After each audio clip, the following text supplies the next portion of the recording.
So I'm at a new construction property, right? And you guys won't believe this story. We actually find somebody that broke into the house and started sleeping in it after the house was newly reconstructed. So we're going through the house. I'm gonna show y'all a couple of the house. Then I'm gonna get my boy Sai in here to tell y'all a couple of things what's going on. Let me show you a little bit about what's going on with the property though. Everything back here, as y'all can see, is redone. We got a mother-in-law suite. You know, it had a lot of debris back here. Show you the rest of the videos.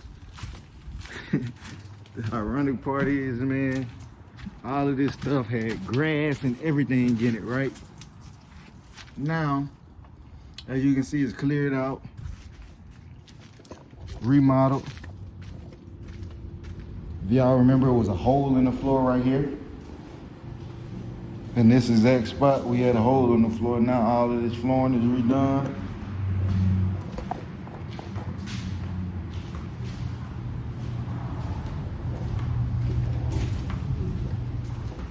Got my boy Sai in here, man. This is the YouTube version, Sai. So this gonna be, you know, this long term, man. Sai been doing this for a minute here in Jacksonville. Yes, sir. Been fixing and flipping. Sai, tell me, since we're going through this bullshit right now, man, tell me some of the cons about this stuff, bro. What are some of the cons about investing in real estate, just in fixing and flipping? When you make really nice houses, Yeah. people want to come stay in them. No matter if they're paying for the shit or not. That's why the heat is on. The heat is on 88, man. Heat is on 88. As y'all can see, really newly constructed. I got my guy here, man. We being nice about it, so we're gonna get him out. I appreciate you, boss. Appreciate you for getting out, man. And you see, got the panel in here. My guy, he really went into his to get this going up, right? And the crazy thing is, man, the house hadn't been sold yet. It's just the guy who is snuck into it, broke into the back door, and now he was currently living in the property. So we got to get him out. And I want y'all to think about it. Imagine if Sai had an open house today. Think about it. So, man, what's up, guys? I told you I was going to bring the investor that closed on this deal behind us. I got my guy Sai here. Sai, what's up, man? Can you introduce yourself? How you doing? My name's Sai Waisaki, born and raised in Jacksonville. Got into the market 5 years ago, and been fixing, flipping, and holding rentals ever since. I love it, man. So Sai actually did this job that we got behind us. Now, Sai, when you're doing a project like this, man, about how much do you think you're going to spend, and then what are the things that you need to take into account when you're actually going into a project like this? Our sweet spot on repairs in these neighborhoods, probably 30,000 to 50,000, Mm-hmm. and you know, that ranges from like cosmetics up to, you know, like this one needing a roof, needing plumbing, needing HVAC, ductwork, all the more expensive items. We got a little lucky on this one. The siding was salvageable, the windows were salvageable. We made the shed backyard and the backyard salvageable. So we still hit our $50,000 mark on this one, but that's the sweet spot in repairs. And you said as far as like what we factor when we buy them? Yep. I'd say everyone's numbers are different. Mm-hmm. Since we've done so many in this neighborhood, Yep. we like to be all in under 100,000. Gotcha. So, you know, buy for 50, fix for 50, sell for 150 plus. Yep, you good, boss. Go ahead. So, as y'all can see, our video kind of got interrupted here, but we good, man. We're gonna let him get out the way. And unfortunately, when you operate in neighborhoods like this, I want you guys to know, when you're investing in real estate, it always comes with a risk, right? And all right, now, Sai, I know, bro, you got your own interest in wholesaling too. I know you probably wholesaled a few deals, right? I've done a couple, but I want to get into more. Okay, so my thing is, man, if you had to give somebody some advice on how to get started in real estate, which route do you think they should go? I'm just curious on what your thoughts would be. Definitely get educated. I got you. Whether that be a mentor, someone to show you the ropes, Mm-hmm. someone to show you the markets, whether it's a class, you know, whether it's a seminar, Mm-hmm. get educated. That's the main thing. If you're a beginner, start with a JV. Gotcha. Start with Now, so now some people, you know, me and you been in the game, so we know exactly what a JV is. When you say JV, what does that mean, sir? So my first ever deal, I did a joint venture. Gotcha. We had just gotten into it. We were hungry to get a deal done. Mm-hmm. So we met with a local investor who was actually a friend, and he bought the house with his money. Mm-hmm. We rehabbed the house with our money. We flipped it, and on the back end, we split the profits. So that was a great way to learn the ropes of not only the buying side, the title company side, but also he just let us get right into the headaches of rehabbing for the first time. So we kind of learned it all in a JV and kind of had our hands held a little bit through the process. I got it, bro. Speaking of getting your hands dirty in the rehab, I know you guys rehabbed this one, and you guys seen the video, what the house looked like, man. It was pure shit. So for them to go do this project, man, looks nice. We're in a neighborhood where this could be affordable housing for somebody. What do you look to make on a deal like this, man? When you buy it from an investor, you buy it from a wholesaler, you put your money into it. Like, what is your price range? You're like, okay, I'm going into a house that's roughly around $150,000, $200,000 ARV. What's your ROI on a property like that? What are you looking to get, man? We shoot for 20% ROI minimum. Got you. If it's not going to meet that threshold, we'll double think our numbers and see whether it might be a better rental, whether it's a wholesale, or whether it's just not for us. Okay. And then when he says ROI minimum, that means just return on investment. So whatever he put into the property, he wants to at least get 20% of that money back. Now, I want to ask you, man, because for me, you know, I look at stuff as sometimes it's a buy and hold, sometimes it's a fix and flip. What made you guys determine, okay, I don't want to buy and hold this one, I'd rather just put it on the open market? We love this neighborhood. Gotcha. This neighborhood's done us well. You know, we consider this C-class. Gotcha. The resale rates are great. You know, we're still pushing that 170 range, and like he said, it's affordable. So it's really the neighborhood that decided this one. All right, I love it. So we're gonna keep going, man. Y'all follow me inside.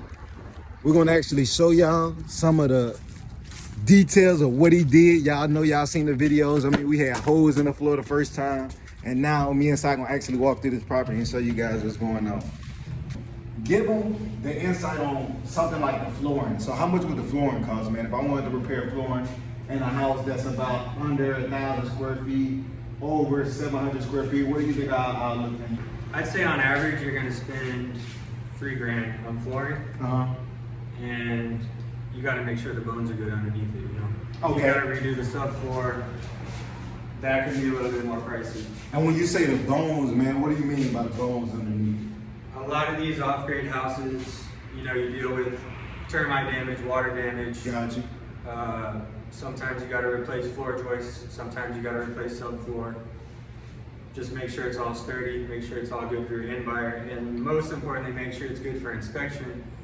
Because if someone's crawling this house when they're going to buy it and they see leftover termite damage, that's going to be a big red flag, and we're going to come out of pocket even more. Gotcha. Now, so you were talking about the counters, bro. When you're looking at the counters and stuff, you said you guys got lucky. And what do you say? What kind of counters do you have?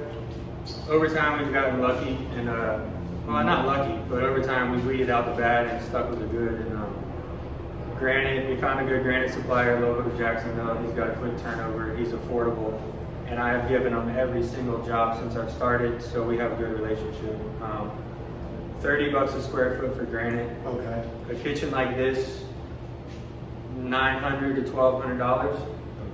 When you compare that to laminate, you're only spending a couple $100 more for a lifelong product. So we do that even in the worst of the worst rentals. We're doing granite. Okay. Just because of the cost. Because it's gonna last forever. It's Got gonna, you. it's And the gonna last. durability of the granite. Yeah. I got you. Kind of explain to me what's going on and how you guys went about this. What do you have to tear stuff down? What's that look like, man? So we definitely like to open up any kitchen or living room that we can to give it one big open feel, especially if it's affordable. A lot of these old kitchens are very boxed in. This thing was cut off here and all the way down, so it was like a completely separate kitchen. I remember that. And now this living room area looks a lot more bigger Yeah. than it actually did Yeah. when it was on, I mean, when I had it signed it to you. Yep. And it's nothing crazy. You know, make sure you got a trusted engineer, make sure you got trusted framers, make sure you're not taking anything that's load bearing and leaving up what is load bearing. Otherwise, opening up your kitchen makes a huge difference. Let's talk about that, bro. So I know you mentioned having connections and doing a fix and flip. Would you say that's one of the things? Because I know a lot of people ask me, hey man, I know you get these distressed properties under contract, but why don't you fix and flip them? And my main thing is like, I don't have enough resources in that market to do the fix and flips. So how imperative would you say it is, man, to actually know people like construction workers, knowing how much you can get off in labor costs and stuff like that? So what do you think, man? Like, is it good to just go in the market and do a fix and flip if you have no idea about what's going on in the market? No, definitely have your connections lined up. Before you even do the fix and flip, right? Before you even... Yeah. And if you don't, do your research, you know, vet out some contractors, Got you. build a rock solid scope of work and stick to it. You know, pick your flooring, pick your paint colors, pick the size of your baseboard, your blinds, your doorbell, your smoke detectors. Have that on paper, know what you're going to spend, give it to a trusted contractor and let them handle it. You know, you can do that when you're not in the city. Yeah. It's totally possible, but definitely do your research. You know, definitely get some practice. Okay, now another thing, Si. I know a lot of people want to invest out of state. They want to invest in different places that they don't know about. What's your take on investing in your backyard? Like, would you say that's more of a logical thing to do, or would you say, hey, fuck it, go wherever you want? What's your take on that, man? We're lucky to be here in Jacksonville. We've got Gotcha. a great rental market. Mm-hmm. It's definitely better to be here and, you know, to be in one of the best rental markets in the U.S. I would definitely recommend, you know, starting in your backyard if you can. If you can't, do your research. Find markets that are good. Find the ones, you know, the economy's right, the politics are right, the tenant laws are right, the eviction laws, the contractor laws. Like, Florida really protects the investor, so that's great. And there's a handful of other states that. Now, when you say structure and foundation, I know a lot of people like the structure and foundation, they may be thinking about the wood frames, the stud and stuff in the house. What exactly is the structure and the foundation? So you got, in Florida, we got slab houses, which are straight on the ground on concrete. Okay. 9 out of 10 times you don't gotta worry about foundation issues, but you will occasionally find, you know, foundation cracks in the slabs and stuff like that. Got you. Off-grade houses, these old 1950s, 1960s wood houses, Got you. a lot of them are off-grade, the plumbing's underneath the house, you know, sometimes the electric's underneath, sometimes even the AC's underneath. So just feeling that it's strong under your feet, feeling that it's not caving in, you know, because that is the bones of your house, and if that's caving in, then you need to check out everything else around you. Got you. Now, I know, bro, you're working with wholesalers, working with different people, and you're a realtor, so you're actually licensed. Now, when you're working with wholesalers and you're looking for a property, what's the first thing before you look at the actual property? Is it anything that you look at, whether it's the zip or the area? Is it something that you look at in terms of you're investing in your criteria? That's like, okay, I know that I can actually take a look at this deal and consider investing in it. Yeah, all of the above. Zip code is very important. You know, we know our zip codes, we know our sweet spots. The lead coming from a reliable source is important. You know, I knew him. He has fed me deals before, and we've been great. So you know, you don't have to second guess that. There's a lot of other guys out here who are copy and pasting the deal and adding 10 grand to it, and those are the deals that I'll skip over, delete that email, and never open it.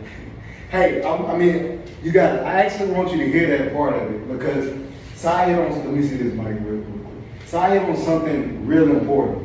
There's a lot of people out here that wants to actually do this process, but you actually got to bring some kind of value, right? And when you're wholesaling, you can't be like a gratified wholesaler by just trying to get somebody else's deals. So the only way that Sai can trust you to act on a deal is if you're direct the seller and he know he can actually come and add value to the distressed situation. Because for him, he doesn't want to work with somebody who's getting it from these other places, not actually doing the work to go get the project. And now it's 10 to 20 extra grand that you got to put in your cost to actually fix the property up. So I think that's important, guys. Sai, I appreciate you, man. Is there anything that you got for the people? I mean, as far as investing or anything, or man, you kill it because you pretty much gave them a whole bunch of shitload of information to take in. Yeah, man. I mean, I'm always here to help. I think we touch on everything. Education is important. You know, knowing what you're doing before you do it. Yep. That's important. But otherwise, you just got to do it. You got. One thing about real estate, y'all, I'm gonna tell y'all this. One thing about real estate, shit never goes as planned, right? So as you can see, we got the house wide open now, and we're gonna make sure we lock everything up, close everything off. And I mean, this is just a learning experience for people. So I just want y'all to know, like, we went through every precaution. As you can see, you got a lockbox on the front door. Did everything right, guys.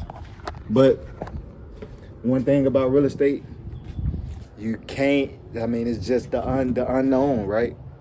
So, especially in a neighborhood like this,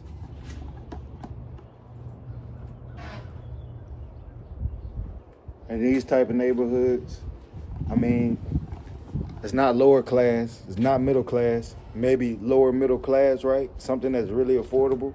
But these are some of the things that you gotta be aware of, right?